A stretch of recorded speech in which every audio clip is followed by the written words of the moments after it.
Hello, cook ബുക്കിലേക്ക് എല്ലാവർക്കും സ്വാഗതം. നമ്മൾ ഹാപ്പി ആയിട്ടിരിക്കുക. അപ്പോൾ നമ്മുടെ കൂടെയുള്ളവർക്കും ആ ഒരു സന്തോഷം കിട്ടുന്നത് കാണാൻ പറ്റും. നമ്മളിന്ന് ഉണ്ടാക്കാൻ പോകുന്നത് ദോശയും സാമ്പാറുമാണ്. ഈ ദോശയും സാമ്പാറും ഉണ്ടാക്കാനായിട്ട് ഞാൻ എടുത്തിരിക്കുന്നത് പച്ചരിയാണ്.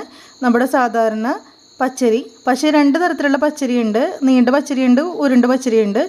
എനിക്ക് നീണ്ട പച്ചരി കൊണ്ട് ഉണ്ടാക്കുമ്പോഴൊക്കെ ഒരു പശത്ത് കൂടുതൽ പോലെ തോന്നാറുണ്ട്.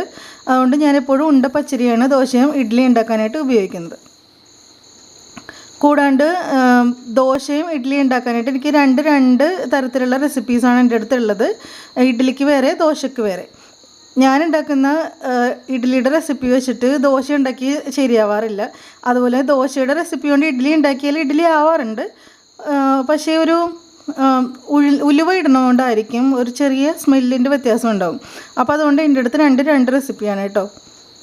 അപ്പോൾ നമുക്ക് സ്റ്റാർട്ട് ചെയ്യാം. നമ്മളെടുക്കുന്നത് ഉരുണ്ട പച്ചരിയാണ്. 2 കപ്പ് പച്ചരിക്ക് 1 കപ്പ് ഉഴുന്നെടുക്കുക. 2 കപ്പ് പച്ചരിക്ക് 1 കപ്പ് ഉഴുന്നെടുക്കുക. അതുപോലെ തന്നെ ഒരു 1/4 ടീസ്പൂൺ ഉലുവ എടുക്കുക. നമ്മളെടുക്കുന്ന കപ്പിന് 1/2 മുതൽ 3/4 കപ്പ് വരെ ചോറെടുക്കുക. ഇതാണ് ഞാൻ എടുക്കുന്ന അളവ്. അപ്പോൾ നമ്മളൊരു വലിയ ഫംഗ്ഷന് വേണ്ടി എടുക്കുകയാണെങ്കിൽ, നമ്മുടെ വീട്ടിലൊരു 19 പേരുണ്ടെങ്കിൽ അതനുസരിച്ചൊരു വലിയ പാത്രം എടുക്കുക. ആ പാത്രത്തിൽ 2 പാത്രം അരി എടുക്കുക, 1 പാത്രം ഉഴുന്നെടുക്കുക. ആ സെയിം പാത്രത്തിൽ 1/2 ഭാഗം അല്ലെങ്കിൽ 3/4 ഭാഗം ചോറെടുക്കുക. പിന്നെ ഉലുവ നമ്മളതനുസരിച്ച് കൂട്ടി എടുക്കുക. ഉലുവയുടെ അളവ് ഞാൻ പറയണില്ല. ഇപ്പോൾ ഞാൻ 2 കപ്പിന് എടുക്കുന്നത് ഒരു 1/4 ടീസ്പൂണല്ലേ. അപ്പോൾ അതനുസരിച്ച് നിങ്ങളുടെ പാത്രം എടുക്കുമ്പോൾ നിങ്ങൾക്ക് അറിയാൻ പറ്റും.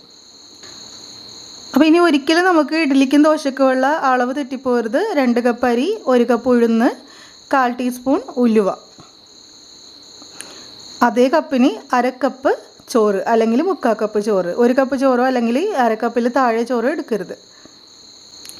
അടുത്ത സ്റ്റെപ്പ് എന്ന് വെച്ച് കഴിഞ്ഞാൽ, നമ്മൾ അരി എടുത്തിട്ട് വെള്ളത്തിലിട്ട് വെക്കുക. വെള്ളത്തിലിടുമ്പോൾ തന്നെ നമ്മൾ നന്നായിട്ട് കഴുകി വെക്കുകയാണെങ്കിൽ അതിലുള്ള ഉച്ചൊന്നും അതിൽ ബാധിക്കില്ല. അല്ലെങ്കിൽ വൈകുന്നേരമാണ് നമ്മൾ ഒരുമിച്ച് കഴുകാൻ നിൽക്കുകയാണെങ്കിൽ ഉച്ചയ്ക്ക് ഉണ്ടെങ്കിൽ അതിൽ ചത്ത് കിടക്കും. നമ്മൾ അറിയേണ്ട അതൊക്കെ കൂട്ടി അരക്കേണ്ടി വരും.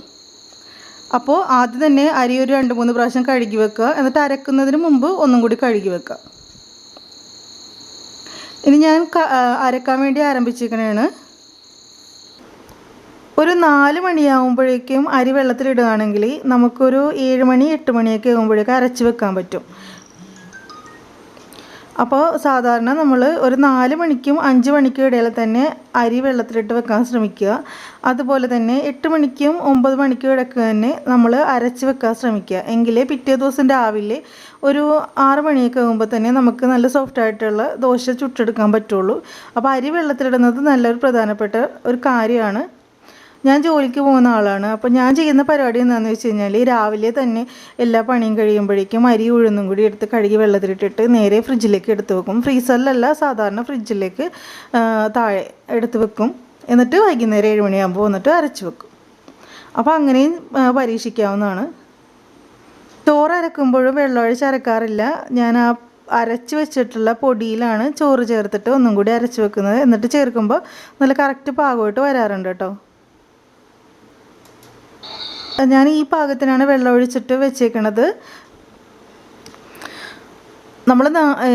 നമ്മൾ ഈ പാത്രം ഇനി അടച്ച് വെക്കുകയാണ്. ഇനി നാളെ രാവിലെ മാത്രം ഇത് തുറന്ന് നോക്കിയാൽ മതി. രാവിലെ എഴുന്നേറ്റ് ഉടനെ തന്നെ ഇതിലേക്ക് ആവശ്യത്തിനുള്ള ഉപ്പ് ചേർത്തിട്ട് കലക്കി വെക്കണം. എന്നിട്ട് 1 മണിക്കൂർ കഴിഞ്ഞ ശേഷം നമുക്ക് ദോശ ഉണ്ടാക്കി തുടങ്ങാം. അപ്പോൾ നാളെ രാവിലെ കാണാം. ദോശയുടെ പൊടി നന്നായിട്ട് പൊങ്ങിയിട്ടുണ്ട്. അപ്പോൾ നമ്മുടെ ദോശക്ക് കലക്കി വെച്ചത് നന്നായിട്ട് പൊങ്ങിയിട്ടുണ്ട്. അതിലേക്ക് ആവശ്യത്തിന് ഉപ്പൊക്കെ കലക്കി വെച്ചിട്ടുണ്ട്. ഇനി സാമ്പാർ ഉണ്ടാക്കാൻ തുടങ്ങാം. സാമ്പാർ ഉണ്ടാക്കാനായിട്ട് ഒരു 1.5 പിടിയോളം പരിപ്പ് എടുത്തിട്ടുണ്ട്. ഞാൻ കറിപ്പരിപ്പ്, സാധാരണ കറിപ്പരിപ്പാണ് എടുക്കുന്നത്. വേറെ എന്തെങ്കിലും പരിപ്പ് എടുത്തു കഴിഞ്ഞാൽ എനിക്കത്ര ടേസ്റ്റ് തോന്നാറില്ല. കറിപ്പരിപ്പിന് നല്ല പ്രത്യേക ടേസ്റ്റ് ഉണ്ട്. നമ്മൾ വെറുതെ ഒലത്തിയാലും തിന്നാനായിട്ട് നല്ല ടേസ്റ്റ് അല്ലേ. അതുകൊണ്ട് ഞാൻ കറിപ്പരിപ്പാണ് എടുക്കാറുള്ളത്. അപ്പോൾ നമുക്ക് ഈ പരിപ്പ് ഒരു 3-4 സ്റ്റീം മതി, നന്നായിട്ട് വെന്തിട്ടുണ്ടാകും. ആ പരിപ്പ് വേവിക്കാൻ വെക്കുമ്പോൾ അതിന് ഒപ്പം തന്നെ നമുക്ക് പച്ചക്കറിയൊക്കെ അരിഞ്ഞ് വെക്കാം. ഞാൻ ഈ പച്ചക്കറി, ഒരുപാട് പച്ചക്കറികളുടെ ഒരു ചാറാണ് ശരിക്കും പറഞ്ഞാൽ സാമ്പാർ എന്ന് പറഞ്ഞു കഴിഞ്ഞാൽ അല്ലേ. അപ്പോൾ ഒരുപാട് പച്ചക്കറി കീടനാശിനി അടിച്ചതാണെങ്കിൽ നമ്മൾ ഈ സാമ്പാർ കഴിക്കുമ്പോൾ അതിൻ്റെ യാതൊരു പ്രയോജനവും നമുക്ക് കിട്ടില്ല. അതുകൊണ്ട് പച്ചക്കറി എല്ലാം ചെറുതായിട്ട് അതിൻ്റെ തൊലി ഒക്കെ ഒന്ന് റെഡിയാക്കി കളഞ്ഞിട്ട് ഞാനിത്തിരി ഉപ്പിട്ടിട്ട് വെക്കുകയാണ്. സാമ്പാറിന് വേണ്ടി എടുത്തിരിക്കുന്ന കഷ്ണങ്ങൾ എന്തൊക്കെയാണെന്ന് പറഞ്ഞുതരാം. എനിക്ക് മല്ലിയില ഭയങ്കര നിർബന്ധമുള്ള കാര്യമാണ്. ഞാൻ പരമാവധി മല്ലിയില ആദ്യം കിട്ടുവാന്ന് നോക്കും. എല്ലാ കഷ്ണങ്ങളും ഇല്ലെങ്കിലും കുഴപ്പമില്ല, മല്ലിയില എനിക്ക് ഭയങ്കര ഇഷ്ടമാണ് സാമ്പാറിൽ ഇടാൻ വേണ്ടി. അപ്പോൾ കടയിൽ നിന്ന് മല്ലിയില കിട്ടുന്ന ദിവസങ്ങളിലാണ് മിക്കപ്പോഴും സാമ്പാർ വെക്കാറുള്ളത്. അപ്പോൾ മല്ലിയില എടുത്തിട്ടുണ്ട്, ഒരു കഷ്ണം ചേന എടുത്തിട്ടുണ്ട്, ഒരു ചെറിയ കഷ്ണം മതി. അതുപോലെ തന്നെ ഒരു 8-9 വെണ്ടക്കയാണ് ഞാൻ എടുത്തിരിക്കുന്നത്, അതിൽ കൂടുതൽ വേണ്ട. പിന്നെ അടുത്തതായിട്ട് എടുത്തിരിക്കുന്നതെന്ന് വെച്ച് കഴിഞ്ഞാൽ മുരിങ്ങാക്കായാണ് അടുത്തായി എടുത്തിരിക്കുന്നത്. ഒരു മുരിങ്ങാക്കോല് മതി, അധികം ഇട്ട് കഴിഞ്ഞ് കഴിഞ്ഞാൽ ഒരുപാട് വെന്ത് പോയി കഴിഞ്ഞാൽ പണിയാവും. പിന്നെ തക്കാളി, ചെറിയ 3 തക്കാളി മാത്രം മതിയാവും നമുക്ക്, അല്ലെങ്കിൽ 2 വലിയ തക്കാളി എടുക്കുക. പിന്നെ കോവക്ക ഒരു 3 എണ്ണം, മിക്കവാറും ഞാൻ 3 എണ്ണം അളവ് വെച്ചിട്ടാണ് എപ്പോഴും ചെയ്യാറുള്ളത്. ക്യാരറ്റ് എൻ്റെ കയ്യിൽ ഉണ്ടായിരുന്നില്ല, അതുകൊണ്ട് ഉള്ളത് കൊണ്ട് അഡ്ജസ്റ്റ് ചെയ്ത് 2 ക്യാരറ്റ് തപ്പിപ്പിടിച്ചെടുത്താണ്. പിന്നെ ഉരുളക്കിഴങ്ങ്, 2 വലിയ ഉരുളക്കിഴങ്ങ് അല്ലെങ്കിൽ 3 ചെറിയ ഉരുളക്കിഴങ്ങ് എടുക്കുക. ചിലവർ പാവക്ക ഇടുന്നുണ്ട് സാമ്പാറിൽ, അപ്പോൾ നമുക്ക് പാവക്കക്ക് പകരമായിട്ട് കൊത്തവരക്ക ഇടാം. സാമ്പാറിന് ചെറിയ കയ്പ്പ് വേണം, പുളിപ്പ് വേണം, മധുരം വേണം, അങ്ങനെ സാമ്പാറിന് എല്ലാം ഉണ്ട്. അപ്പോൾ വഴുതനങ്ങയാണ്, 2 ചെറിയ വഴുതനങ്ങയാണ് എടുത്തിരിക്കുന്നത്. മുളക് എടുത്തിട്ടുണ്ട് ഒരു 2 എണ്ണം. പരിപ്പ് ഞാൻ 3 സ്റ്റീം അടിച്ച് കഴിഞ്ഞപ്പോൾ ഒരുവിധം നന്നായിട്ട് വെന്തിട്ടുണ്ട്. അപ്പോൾ ഈ പരിപ്പിലേക്കാണ് ഈ എല്ലാ കഷ്ണങ്ങളും ഞാൻ ഇടുന്നത്. കഷ്ണങ്ങൾ ഇടുമ്പോൾ ഒരുവിധം വലിയ കഷ്ണങ്ങളായിട്ട് അരിയാൻ ശ്രമിക്കുക, അതായത് വായിൽ വെച്ച് കഴിക്കാൻ പറ്റിയ വിധത്തിലുള്ള വലിയ കഷ്ണങ്ങളായിട്ട് അരിയാൻ ശ്രമിക്കുക. വെണ്ടക്കായും മുരിങ്ങാക്കായും ഞാൻ ഇതിലേക്ക് ഇടുന്നില്ല കേട്ടോ, അത് ഞാൻ വേറെ വേവിച്ചിട്ടാണ് ഇടുന്നത്. മുരിങ്ങാക്കായ നമ്മൾ ഇതിലേക്ക് ഇട്ടിട്ട് സ്റ്റീം കൊടുത്തു കഴിഞ്ഞാൽ മുരിങ്ങാക്കായ വെന്ത് പോകും. മുരിങ്ങാക്കായുടെ കോലിങ്ങനെ ചറ പറയാന്ന് അവിടെയൊക്കെ കിടക്കും. അപ്പോൾ അതുകൊണ്ട് മുരിങ്ങാക്കായ ഞാൻ വേറെ പിന്നീടാണ് വേവിക്കുന്നത്. വെണ്ടക്കായും ഞാൻ വെറുതെ വാട്ടിയാണ് ഇടുന്നത്. വെണ്ടക്കായ ഇതിലേക്ക് ഇട്ട് കഴിഞ്ഞാൽ വല്ലാത്ത ഞോളപ്പ് പോലെ കിടക്കും, പെട്ടെന്ന് വെന്തും പോകുമല്ലോ, ഒറ്റ സ്റ്റീമിനൊന്നും ഇല്ല വെണ്ടക്ക. അപ്പോൾ നമ്മൾ സാമ്പാറിൻ്റെ കഷ്ണങ്ങളെല്ലാം തന്നെ കുക്കറിലേക്ക് ഇട്ട് കഴിഞ്ഞു. ഇനി ഇടാനുള്ളതെന്ന് വെച്ച് കഴിഞ്ഞാൽ കുറച്ച് കായപ്പൊടി അതിലേക്ക് ഇടുക. ഒരു 1/2 ടീസ്പൂണോളം കായപ്പൊടി നമുക്ക് അതിലേക്ക് ഇട്ട് കൊടുക്കാം. കായപ്പൊടി ഇട്ട് കഴിഞ്ഞിട്ട് നമുക്ക് കുറച്ച് സാമ്പാർ പൊടി ഇട്ട് കൊടുക്കാം. 1 ടേബിൾ സ്പൂൺ അല്ലെങ്കിൽ 1.5 ടേബിൾ സ്പൂൺ സാമ്പാർ പൊടി നമുക്ക് ഇട്ട് കൊടുക്കാം. അത് കഴിഞ്ഞിട്ട് ചേർക്കാനുള്ളത് ഉപ്പാണ്. ഉപ്പ് ചേർത്ത് കൊടുക്കുക. നമ്മുടെ മല്ലിയില ഇല്ലേ, അതും ചേർത്ത് കൊടുക്കുക. ഇത് കൂടാണ്ട് കുറച്ച് ശർക്കര ചേർത്ത് കൊടുക്കാം. പിന്നെ നമുക്ക് പുളി ചേർത്ത് കൊടുക്കണം. പുളിയൊക്കെ ഞാൻ ഇതിലേക്ക് ചേർത്ത് കൊടുത്തിട്ട് തന്നെയാണ് ചെയ്യുന്നത്. അപ്പോൾ ഇതെല്ലാം ചേർത്ത് കൊടുത്തിട്ട് നമുക്ക് ഇത്തിരി മഞ്ഞൾപ്പൊടിയും കൂടി ചേർക്കണം കേട്ടോ, ഞാൻ പിന്നീടാണ് മഞ്ഞൾപ്പൊടി ചേർത്തത്. അപ്പോൾ ഇതെല്ലാം കൂടി ചേർത്തിട്ട് നമുക്ക് കുക്കറിൽ ഒറ്റ വിസിൽ കൊടുക്കാം. ഞാനിതിൽ മുരിങ്ങാക്കോൽ ഇട്ടിട്ടില്ല എന്നുള്ളത് പ്രത്യേകം പറയുകയാണ്. അതുപോലെ തന്നെ സാമ്പാറിൽ മത്തങ്ങ നല്ല ടേസ്റ്റ് ആയിരിക്കും, മത്തങ്ങ ഇടണം. എൻ്റെ അടുത്ത് മത്തങ്ങ ഉണ്ടായിരുന്നില്ല.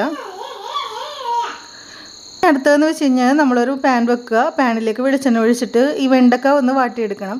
വെണ്ടക്കക്ക് നല്ല നിറം കിട്ടാൻ വേണ്ടിയും അത് ഒരുപാട് ഇങ്ങനെ വഴുവഴുപ്പൊന്നും ഇരിക്കാതിരിക്കാൻ വേണ്ടിയാണ് ഞാൻ വേറെ വാട്ടിയെടുക്കുന്നത്. അപ്പോൾ എണ്ണ ഒഴിച്ചിട്ട് നമുക്ക് വെണ്ടക്ക വാട്ടിയെടുക്കാം. വെണ്ടക്ക നല്ല പച്ച നിറാവുമ്പോൾ തന്നെ നമുക്ക് ഇറക്കി കൊടുക്കാം കേട്ടോ. കുക്കറിൻ്റെ വിസിലൊക്കെ പോയി. അപ്പോൾ ഞാനത് തുറന്നിട്ട് മുരിങ്ങാക്കോലിട്ടു. മുരിങ്ങാക്കോൽ ഒന്ന് കീറിയിട്ടാണ് ഇട്ടിരിക്കുന്നത് വേകാൻ വേണ്ടി. മുരിങ്ങാക്കോൽ ഒന്ന് തിളച്ച് കഴിയുമ്പോൾ മാത്രം നമുക്ക് വെണ്ടക്ക ഇതിലേക്ക് ഇട്ടാൽ മതി. വെണ്ടക്ക ഇട്ട് കഴിഞ്ഞിട്ട് പിന്നെ നമുക്ക് കുറച്ച് ഉലുവപ്പൊടി ഇടണം കേട്ടോ. ഞാൻ ആദ്യം ഉലുവപ്പൊടി ഇടാൻ മറന്നു പോയായിരുന്നു. അപ്പോൾ ഈ സമയത്ത് ഉലുവപ്പൊടി ഇട്ട് കഴിഞ്ഞാൽ നന്നായിട്ട് യോജിച്ച് വന്നോളും. ഇനി നമ്മുടെ പരിപാടിയൊക്കെ ഏകദേശം കഴിഞ്ഞു. ഇനി നമുക്ക് കടുക് താളിക്കണം. അപ്പോൾ കടുക് താളിക്കുന്നതിന് മുമ്പ് ആദ്യം ഉലുവ പൊട്ടിക്കാം. ഞാൻ സെയിം അതേ വെളിച്ചെണ്ണ തന്നെയാണ് ഉപയോഗിച്ചിരിക്കുന്നത്, വെണ്ടക്ക വാട്ടിയ വെളിച്ചെണ്ണ. അതിലേക്ക് നമ്മൾ ഒരു 10-20 ഉലുവ ഇട്ടു. കുറച്ച് ഒരു 1/2 ടീസ്പൂൺ കടുക് ഇടുക. ഉണക്കമുളക് ഉണ്ടെങ്കിൽ അത് ഇടാം കേട്ടോ, എൻ്റെ അടുത്ത് ഉണക്കമുളക് ഉണ്ടായിരുന്നില്ല. അതുപോലെ തന്നെ ഒരു 2 പിടി വേപ്പില ഇടും. ഒരു 10-15 അല്ലെങ്കിൽ 20 ഉള്ളി ഇടുക. ഉള്ളി 2ആയിട്ട് കീറിയിട്ട് ഇടണം കേട്ടോ, അപ്പോൾ നല്ല ടേസ്റ്റ് ആയിരിക്കും കഴിക്കുമ്പോൾ. അതിൻ്റെ കൂടെ തന്നെ ഒരു 10-15 വെളുത്തുള്ളിയും കൂടി ഞാൻ പറഞ്ഞിട്ടുണ്ടായിരുന്നില്ലേ, വെളുത്തുള്ളിയും കൂടി ഇട്ട് വെക്കുക. ഇനി ഇത് നന്നായിട്ട് മൊരിഞ്ഞ് തുടങ്ങുമ്പോൾ നമുക്ക് പൊടികൾ ചേർക്കാം. ഉള്ളിയും വെളുത്തുള്ളിയൊക്കെ ഒന്നും കൂടി നന്നായിട്ട് മൊരിഞ്ഞിട്ടുണ്ട്. അപ്പോൾ നമുക്കിനി പൊടികൾ ഇട്ട് തുടങ്ങാം. ഞാൻ 1 ടീസ്പൂൺ മുളക് പൊടി ഇടുന്നുള്ളൂ, കാരണം ഇത് ദോശയ്ക്ക് ഉണ്ടാക്കുന്ന സാമ്പാർ ആയതുകൊണ്ടാണ്. അപ്പോൾ നിങ്ങൾ ചോറിനാണ് സാമ്പാർ ഉണ്ടാക്കുന്നതെങ്കിൽ ഒരു 2 ടീസ്പൂൺ മുളക് പൊടി ചേർത്ത് കൊടുക്കുക. അതേസമയം പച്ചമുളകില്ലേ, പച്ചമുളക് ഒരു 4 എണ്ണമെങ്കിലും ഇട്ട് കൊടുക്കണം കേട്ടോ ആദ്യം. ഇനി നമുക്ക് മല്ലിപ്പൊടി ഇട്ട് കൊടുക്കാം. മല്ലിപ്പൊടി കൂടുതൽ ഇടണമെന്നുള്ളവർക്ക് കൂടുതലിടാം കേട്ടോ. ഞാനിപ്പോൾ ഒരു 2 ടീസ്പൂൺ മല്ലിപ്പൊടി ഇടുന്നുണ്ട്. ഒരു 2 ടേബിൾ സ്പൂൺ മല്ലിപ്പൊടി അല്ലെങ്കിൽ 3 ടേബിൾ സ്പൂൺ മല്ലിപ്പൊടി ഇട്ട് കഴിഞ്ഞാൽ നല്ലതായിരിക്കും. അപ്പോൾ സാമ്പാർ അതനുസരിച്ച് കുറുകി വരും. ഇനി കുറച്ച് കായം കൂടി എടുക്കാം. നമ്മൾ കഷ്ണം വേവിച്ചപ്പോൾ കായം ഇട്ടിട്ടുണ്ടെങ്കിൽ കൂടി ഒരു 1/4 ടീസ്പൂൺ കായം ഇടുന്നത് നല്ല ടേസ്റ്റിന് നല്ല മണത്തിനൊക്കെ നല്ലതാണ്. അപ്പോൾ നമുക്ക് കുറച്ച് കായം ഇട്ട് കൊടുക്കാം. ഇനി നമുക്ക് അവസാനമായിട്ട് സാമ്പാർ പൊടിയും കൂടി ചേർത്ത് കൊടുക്കാം. സാമ്പാർ പൊടി കൂടുതലിടുമ്പോൾ നല്ല കുറുക്ക് പോലെ സാമ്പാർ കിട്ടും. ഇപ്പോൾ ഒരു 2-3 ടീസ്പൂൺ സാമ്പാർ പൊടി ഇതിൽ ചേർക്കുന്നുള്ളൂ. അപ്പോൾ സാമ്പാർ പൊടിയും കൂടി നമുക്ക് ചേർത്ത് കൊടുത്തിട്ട് ഇതെല്ലാം കൂടി നന്നായിട്ടൊന്ന് പച്ചമണം മാറുന്നവരെ ഒന്ന് ഇളക്കി കൊടുക്കാം. എന്നിട്ട് നമുക്ക് നമ്മുടെ കഷ്ണങ്ങൾ വേവിച്ച് വെച്ചേക്കണതിലേക്ക് ഇട്ട് കൊടുക്കാം. അപ്പോൾ കഷ്ണങ്ങൾ വേവിച്ച് വെച്ചേക്കണതിലേക്ക് ഈ നമ്മൾ താളിച്ചത് എല്ലാം കൂടി ഇട്ട് കൊടുത്തിട്ട് കുറച്ച് മല്ലിയിലയും കൂടി നമുക്ക് വേണമെങ്കിൽ ഇട്ട് കൊടുക്കാം. എന്നിട്ട് വിസിൽ മാറ്റിക്കൊണ്ട് ഈ കുക്കറൊന്ന് മൂടി വെക്കണം. സാമ്പാർ നമ്മൾ ഉപയോഗിക്കുമ്പോൾ എപ്പോഴും വെച്ച ഉടനെ തന്നെ ഉപയോഗിക്കേണ്ട. നന്നായിട്ട് ഒന്ന് ചൂടാറി കഴിഞ്ഞിട്ട് ഒന്നും കൂടി ഒന്ന് ചൂടാക്കിയിട്ട് ഉപയോഗിച്ച് നോക്ക്. നല്ല ടേസ്റ്റ് ആയിരിക്കും. അപ്പോൾ എല്ലാം കൂടി ഒന്ന് യോജിച്ച് വന്നിട്ടുണ്ടാവും. അപ്പോൾ നമ്മൾ സാമ്പാർ വെക്കുമ്പോൾ എപ്പോഴും നേരത്തെ തന്നെ സാമ്പാർ ഉണ്ടാക്കി വെച്ച് വെക്കുക. സദ്യക്കൊക്കെ അങ്ങനെയല്ല, ഒരു രാത്രി തന്നെ സാമ്പാർ റെഡിയാക്കി വെച്ചിട്ടുണ്ടാവും. പിറ്റേ ദിവസം രാവിലെ അവരൊന്ന് ചൂടാക്കുമ്പോൾ എല്ലാം കൂടി ഒന്ന് യോജിച്ച് വരും. അപ്പോൾ അത് തന്നെയാണ് അതിൻ്റെ ട്രിക്ക്. അപ്പോൾ നിങ്ങൾ അങ്ങനെ ചെയ്ത് നോക്കുക കേട്ടോ. സാമ്പാറിൻ്റെ കടുക് താളിച്ചിട്ട് അതിലേക്ക് ഒഴിക്കുന്ന വീഡിയോ എൻ്റെ കയ്യിൽ നിന്ന് കട്ടായി പോയി, ഒന്ന് ക്ഷമിക്കുക. അപ്പോൾ ഇനി നമുക്ക് ദോശ ഉണ്ടാക്കാൻ തുടങ്ങാം. എണ്ണ ഇല്ലാഞ്ഞിട്ടാണ് മക്കളെ ദോശ പൊടിഞ്ഞു പോകുന്നതെന്ന് കഥ കേട്ടിട്ടില്ലേ? അപ്പോൾ നമുക്ക് ആവശ്യത്തിന് എണ്ണ തേച്ച് കൊടുക്കാം. ഞാൻ ഒരെണ്ണം നേരത്തെ ഉണ്ടാക്കിയായിരുന്നു കേട്ടോ. 7 മണിയായപ്പോൾ തന്നെ ഒരെണ്ണം ഉണ്ടാക്കി നോക്കിയായിരുന്നു. കാശി സമ്മതിക്കുന്നുണ്ടായിരുന്നില്ല ദോശ കിട്ടാൻ വേണ്ടി. അപ്പോൾ ഒരെണ്ണം ഉണ്ടാക്കി നോക്കിയായിരുന്നു. ഞാൻ ഈ എണ്ണ ഇതിൽ തൂക്കാനായിട്ട് ഉപയോഗിക്കുന്നത് വാഴയുടെ തണ്ടാണ് കേട്ടോ. അത് നന്നായിട്ട് തൂക്കാൻ പറ്റും. അതുകൊണ്ട് വെളിച്ചെണ്ണ മുക്കി തൂത്ത് കഴിഞ്ഞാൽ ഞാൻ വെളിച്ചെണ്ണയിലാണ് കേട്ടോ ചെയ്യണം. നല്ലെണ്ണയിലൊന്നുമല്ല, വെളിച്ചെണ്ണയിലാണ് ചെയ്യുന്നത്. ഇനി നമുക്ക് നന്നായിട്ട് വെളിച്ചെണ്ണ തൂത്ത് കൊടുക്കാം. ഒരു 7 മണി കഴിഞ്ഞിട്ടുണ്ട് ഞാനിപ്പോൾ ഈ ദോശ ഉണ്ടാക്കുന്നത്. അപ്പോൾ നന്നായിട്ട് പൊങ്ങിയിട്ടുണ്ട്. നല്ല തുള പോലെ ഇങ്ങനെ നന്നായിട്ട് വന്നിട്ടുണ്ട്. ഇത് കഴിഞ്ഞിട്ട് ഞാനൊരു 8:30-9 മണിയൊക്കെ ആയപ്പോഴേക്കും ഉണ്ടാക്കിയപ്പോഴുണ്ടല്ലോ നല്ല സ്മൂത്തായിട്ട് നല്ല പത പോലെ ഇരുന്നേച്ച് ആ പൊടി കേട്ടോ. അപ്പോൾ നിങ്ങൾ ആ ഒരു ടൈം ഒന്ന് നോക്കണം. ഒരുപാട് സമയം വെക്കുമ്പോഴേക്കും നന്നായിട്ട് പൊങ്ങി വരും. അപ്പോൾ നിങ്ങളൊന്ന് പരീക്ഷിച്ച് നോക്കുക. ഇഷ്ടപ്പെട്ടെങ്കിൽ ലൈക്ക് ചെയ്യണം, ഷെയർ ചെയ്യണം, സബ്സ്ക്രൈബ് ചെയ്യണം. ഉടനെ തന്നെ അടുത്ത വീഡിയോ ആയിട്ട് വരാം കേട്ടോ. ടാറ്റാ.